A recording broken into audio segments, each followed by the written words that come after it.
All right. So regarding with your midterm exam, so I was uh, actually looking for the last three exam. I mean last three numbers.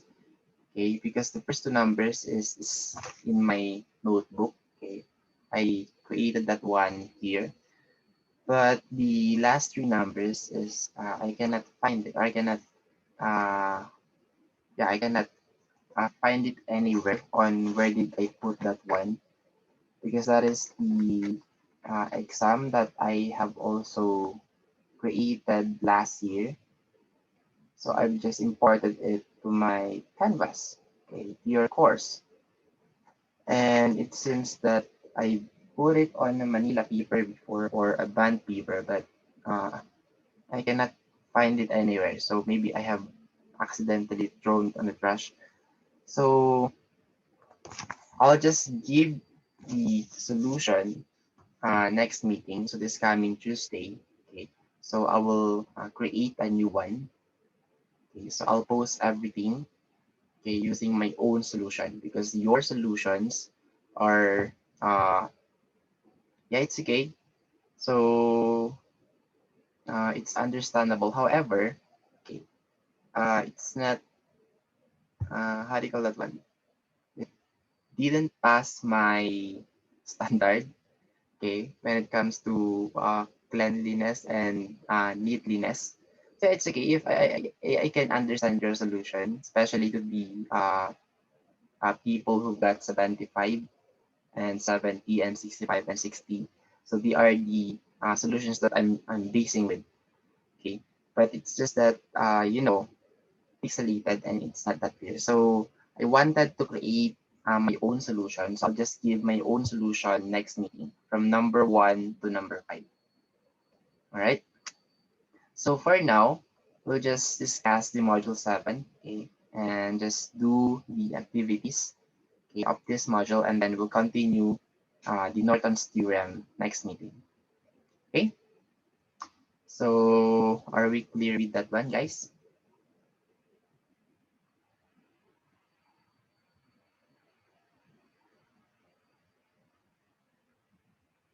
Hello, can you guys hear me?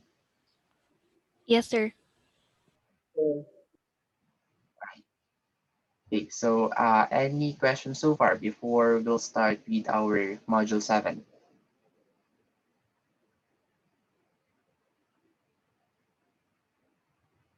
All right, so I guess none. Okay, so let's just go back with the week 4, module 7 and 8. So in here, I have already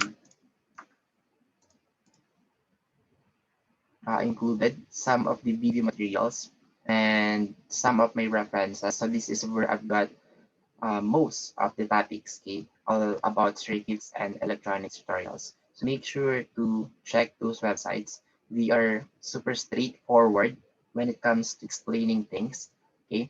And then I have found this one super effective, well, actually the most efficient way of teaching things okay, about electronics. So it's purely application.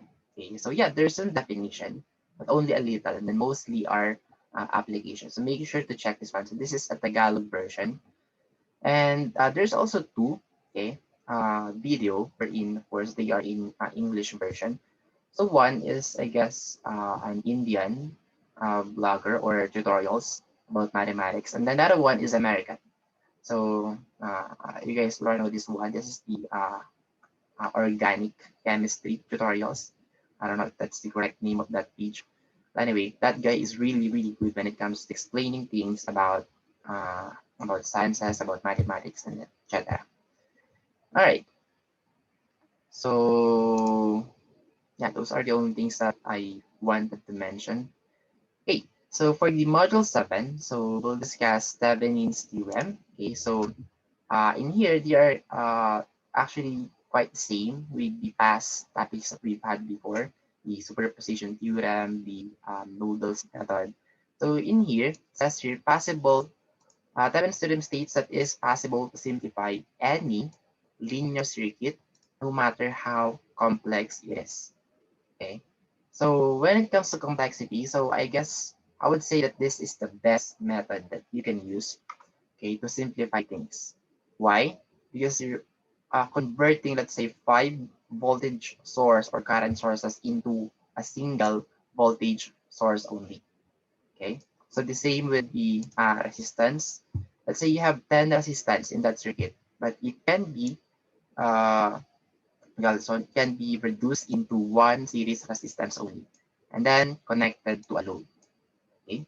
So the advantage of this one is if you want to change the value of that load from time to time, then uh, the following your series resistance and voltage source will still remain. Okay, it will stay remain. And like the other theorems, if you change one value, the entire computation of the circuit will change. Okay, so for the Thevenin's theorem, if there is one load or component that you wanted to change from time to time, then Thevenin's theorem is one way to go.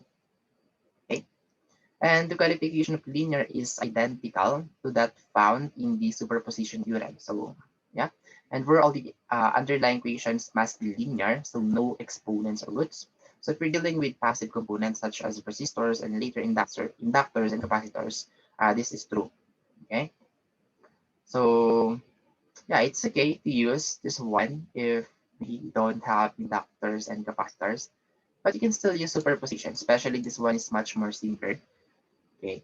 But when it comes to super complex, so Thevenin's theorem is much better, even though this one is much more complicated, but this one is much more uh, better. Okay. You will easily identify the total current, the total resistance, the Thevenin's voltage, and then the say the current on that load, the voltage on that load, etc.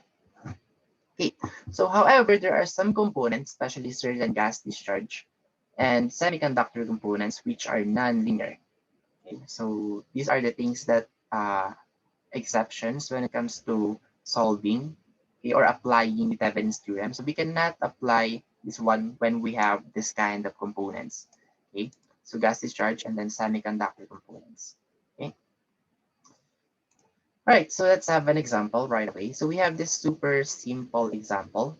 Okay, we have the 28 volts here, 7 volts here, 2 ohms, 4 ohms, and then 1 ohm. Okay, so the first thing that you need to do is remove the load resistance. So as you can see right here, the load that have been chosen is the R2. So it could be the R1, could be the R2, it could be the R3, but in here is the R2. So the first thing that you need to do is know where is the load resistance. So in here we have the load on the middle one, which is R2. So just remove the load resistance from the original circuit and reducing what's left an equivalent circuit composed of a single voltage source and series resistance. So the load resistance can be reconnected to this Thevenin equivalent circuit. So the only time that you'll bring this one back is once you have already obtained first the RTH, the Thevenin's resistance. Okay, so that is a combined resistance of R1 and R3, or all of your resistance. Okay, to be exact, that's your total resistance. Okay, for the combined. And then the second one is the VTH. So VTH is the Thevenin's voltage. So if you're going to take a look on this one, we have two voltage source. So we can reduce that one into a single voltage source only. All right. So once you already have the RTH and VTH, then you can now combine the load as part of your equivalent circuit of the Thevenin. Okay. And calculations carried out as if the whole network were nothing but a simple series circuit. So yeah, as you can see, you can use the Ohm's law, super simple. Just add, just get the total resistance, just get the total current, just get the voltage across, etc. Whatever you need to get. Okay, so again, the first step is remove the load right here, and then we will solve for the R Thevenin, and then we will solve for the E Thevenin. Okay, so this will be the equivalent circuit once you have already solved the R Thevenin. So R Thevenin is the Thevenin's resistance, and then E Thevenin is the voltage resistance. Okay, so if you're going to take a look at this one, so very nice, very simple. Okay, so we only have two resistance, and then yeah, you can already get the total current. Okay, so yeah, what else? And the advantage in performing the Thevenin's conversion to the simpler circuit, of course, is that it makes load voltage and load current so much easier to solve than in the original network. So calculating the equivalent Thevenin source voltage and series resistance is actually quite easy. So yeah, sometimes it's quite easy, especially if you have this kind of circuit. Okay, but there are some circuits where you really need to analyze it carefully, because if you wasn't able to analyze it carefully, then uh, you know, you'll just arrive with a incorrect answer. Okay, so first, the chosen load resistor is removed from the original circuit and replaced with a break open circuit. Okay, so I have here the list wherein it's on the review actually, but that will be on the last slide. So in here, if you're going to get the RTH, okay, you only need to do two things. So the first thing is you have to off all the independent sources. And then second is short the voltages, or open the current source. Okay. So when we say off, so that depends on the source. So if it's a current, then leave it open. But if it's a voltage, like for example this one, then just short it. Okay. So in that case, you will be able to get the RTH already. So later on, we'll have a step-by-step solution on that one. And then upon getting the VTH, okay, so all you need to do is leave this one open, all right? And then all you need to do is know what is the potential voltage on this side, on the right side, and then know the potential voltage on this left side, and then the potential voltage of those two voltage.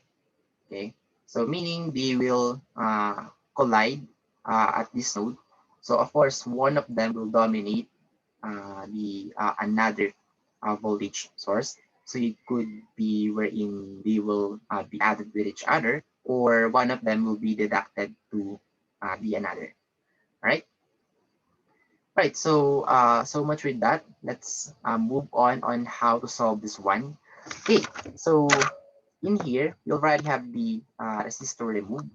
Okay, and then the answered or the equivalent simplified R Thevenins, and then V Thevenins. Okay, so how did we arrive with 11.1? How did we arrive with 16.8? How did we arrive with 4.2 ampere?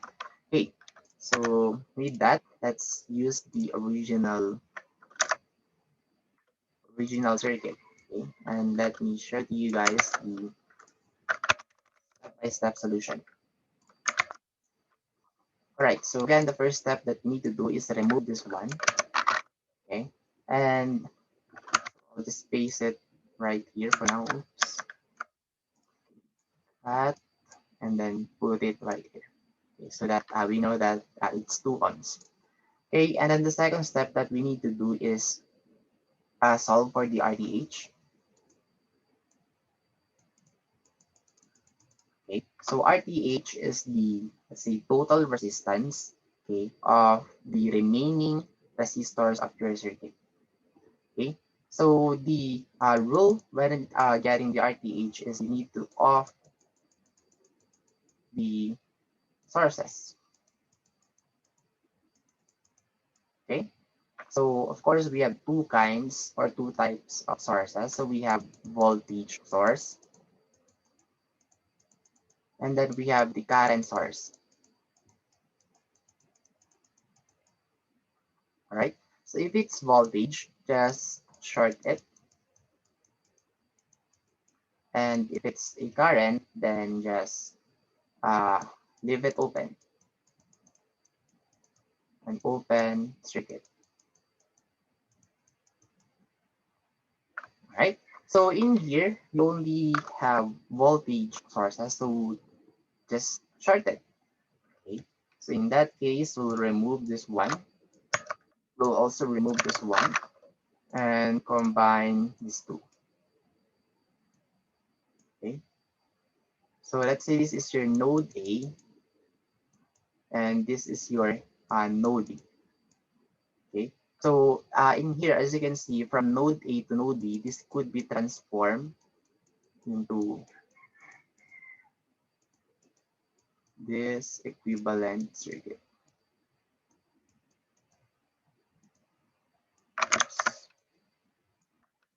Okay. So this is your R1 and this is your R3. Okay. So if you're going to solve for this one, for the total resistance, okay. So as you can see, they are in parallel. So RTH is equal to R1 times R3 divided by R1 plus R3. Okay. So R1 is 4 times R3 is 1. R1 is 4 plus 1. So in here we have 4 over 5. Or in calculator,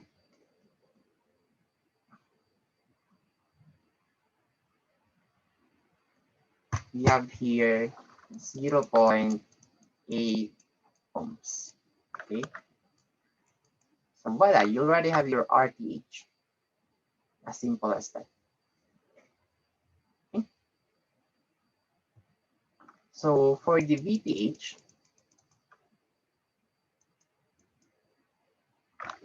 so in here you now need the voltage source, of course. The how are we going to put it back? Let me just use this one.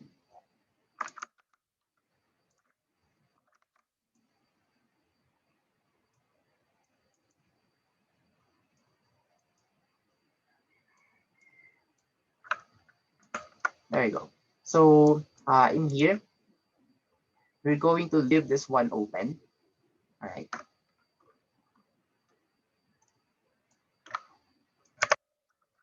And we need to know the potential voltage of V1 across this node. Let's say this is your node A, and this is your node B.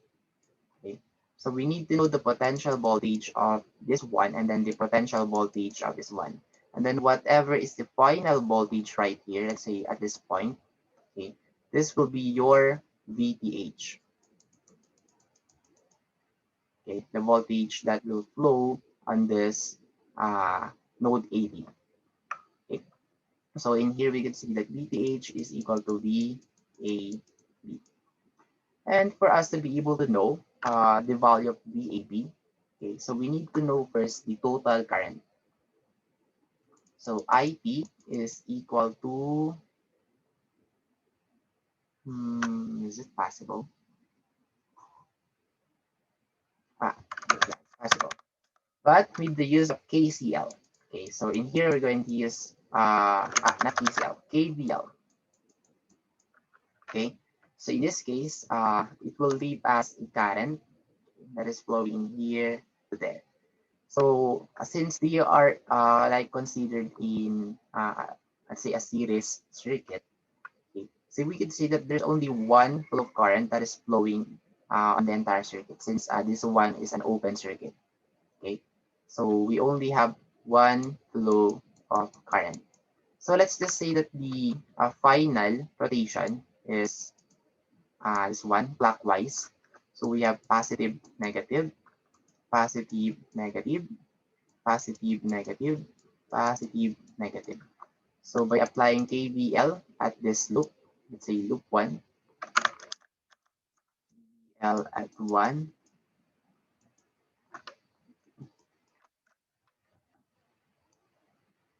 so we have here positive 28 minus I times R1.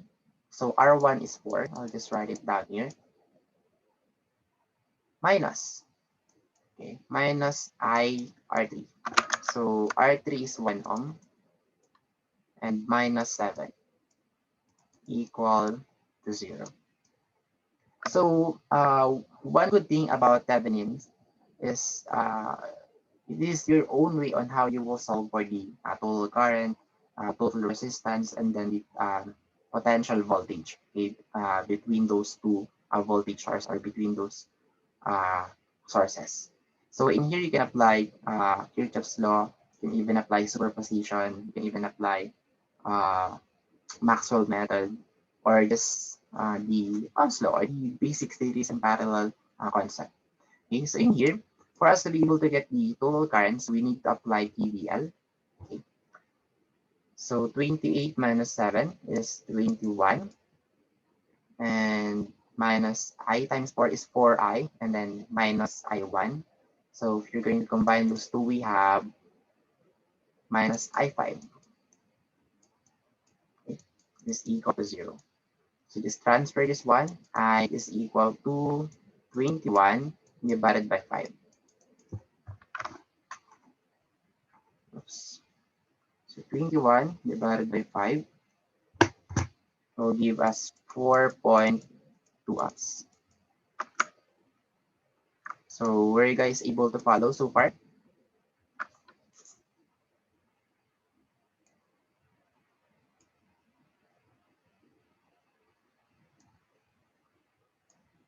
Hello?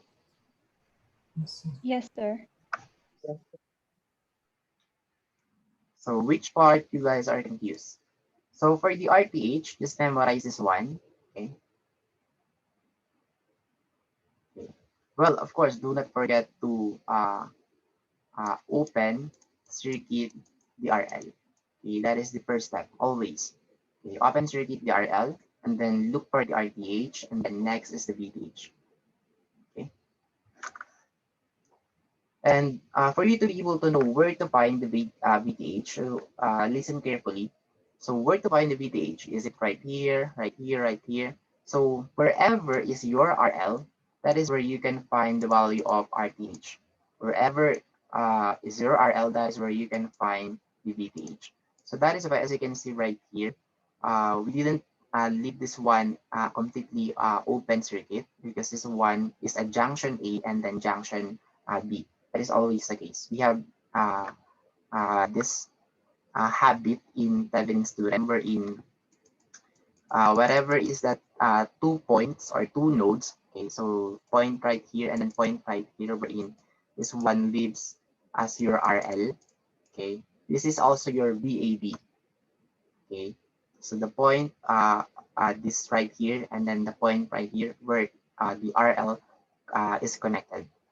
Okay.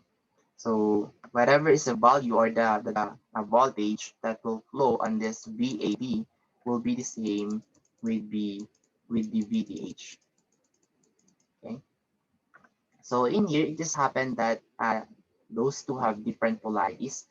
So we can solve this one by knowing the potential voltage of this one to this point, the same with this one. Okay. And then whatever is the combined voltage of those two will be the VTH. Okay. So in here we have 4.2 amps. Okay, so we can now use this current for us to be able to know the voltage drop across this B1 or R1 rather from B1. The same with RT. What is the voltage drop of B2 if it will pass through R3?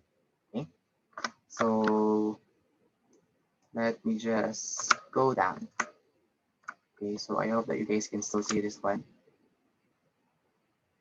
Ano ba yung zoom dito? Because I cannot suddenly zoom in. Anyway, so yeah, so the next thing that you need to do is get the voltage drop of this one, V1 and R1. So VR1 is equal to I times R1. So I is 4.2 amps times R1 is 4 ohms. So in here we have 16.8. Okay, 16.8 volts. Right? And then right here on the right side, we have the VR3, okay, which is I times R3 is equal to 4.2 times 1 ohm. Okay. So we have here a voltage drop of 4.2 volts. So in here, we can already solve the voltage drop or the potential voltage of V1 to our node A, wherein 28, so the potential voltage at V1. Okay. So we have here 28 volts minus the voltage drop across this resistance, which is 16.8. So 28 minus 16.8. So this will give us a voltage of 11.2 volts. Okay. And right here, sorry. So that's a mistake actually. So you can actually just use one side. Forget the one that I'm using is the maybe superposition, but this one is Thevenin. So you can just use one side. Okay, I forgot to mention that in Thevenin's theorem, you can just use one side for you to be able to solve the VTH. So either of those two, it will give you the same answer. Okay, so on the left side, the potential voltage that will flow on this open circuit is 11.2, okay, 11.2 volts. This is already your VTH. Now let's confirm this one, this PVB2. Okay, okay. What is the potential voltage on the right side, right here? So we have here positive 7. So just copy the polarity. So positive 7. And then if you take a look on this one, we have here a sign of negative and positive. So in my case, I always use the outer symbol or signage. So we have positive 7 plus. Okay, this one is not a voltage drop. Okay, since the flow of current is from this side to that side. Okay, and then before we consider this one as our entire uh, uh, current, but of course we have to follow this signage. So if we're going to solve for that one, okay, so 7 plus, okay, plus 4.2 volts will give us 11.2 volts. Okay, or actually you can still stick. Okay, you can stick with the voltage drop thingy when it comes to that resistance. Okay, but of course you have to deduct it. Okay, minus, and then in here, since we have the polarity of correct, let's say correct polarity of this right here. So instead of negative, I mean instead of positive, this one will become negative since we are doing the other way around of correct polarity of current. So this is the correct polarity. This is the positive one. So if you're going to do the other way around right here, so it will give you a negative flow of current. Okay. So in here, negative 4.2 volts. Okay. So where did when this negative came from? So just change this negative 4 point, I mean positive into negative 4.2 volts. So this will become a negative. Okay. But in my case, to remove the hassleness, just simply follow the flow of current that you have using here. Okay. Or you can go this flow, but of course you have to follow the negative sign. So negative 4.2 minus 7. So it will give you negative 11.2, but of course it's a different polarity. So yeah, this one negative times negative will become positive. So this is already your VTH. So if you're going to form this repeat of this one, so VTH right here, positive, negative, and then the Thevenin's resistance, and then the R load. This is your RTH, and then this is your R load. So if you want to solve for the, let's see, current that is flowing on the R load by using this one, so yeah, you can do this one. So I is equal to VTH divided by RTH plus R load. So in that case, you will be able to solve the current that is flowing on our load, right? So that's how we've come up with this 11.2 volts. Okay, and then we have a potential potential voltage drop of 16.8 and 4.2 right. And as you can see, we have the total current of 4.2 amps. All right. So here's the equivalent Thevenin's circuit. So we have the R Thevenin, which is already completed as 0.8. So in this example, they tried to get the ETH first, but either of those two will be fine. So you can go with ETH if you want. But in my case, I always go with RTH because I always wanted to get the total current. If you have the total current and you have the voltages, then you can get the remaining missing variables. So yeah, there you go. So this is the result of this circuit. Where is that? Of this one. Okay. So we have 3.2 as your Thevenin's resistance. Voltage, rather. Okay, we have a voltage drop in our Thevenin as 3.2. And then for the R load, it has a voltage drop of 8. So in total, it will give you 11.2 volts. And of course, we have one current only since this one is in a series circuit or circuit connection. And for the resistance, so this is the R Thevenin and then the uh, R load, which is 2 ohms, and then the total resistance, which is 2 plus 0.8. So 2.8 ohms.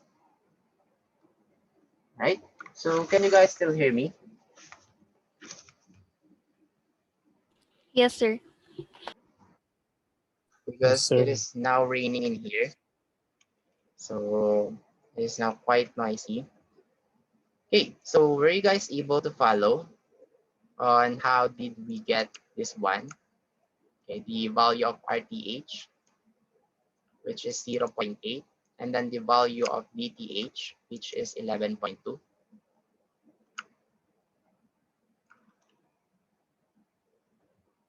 Or it's quite messy, or it's quite confusing.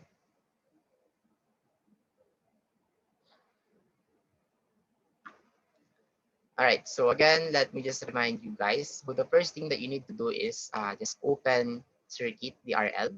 You leave it open. That's the first step. Second, you can find the RTH. So where can you find the RTH? So it is on the junction between the open circuit of the RL, right here, junction A, B. So if you're going to transform this one, you will have this kind of circuit, okay? Something like that. So that is why they are computed as a parallel connection, okay? Wherein whatever is the total resistance computed in here will be your RTH. So once you're done with RTH, then you can now proceed and get the VTH. So in here, again, wherever is the cat or the open circuit of the component RL, that is where you can find the VTH. So you can either use the left side voltage source, okay, or you can use the right side voltage source, okay. So it will give you the same answer. So first, you need to find, of course, the total current of the circuit, and then you can now find for the VR1, right, which is a voltage drop across R1.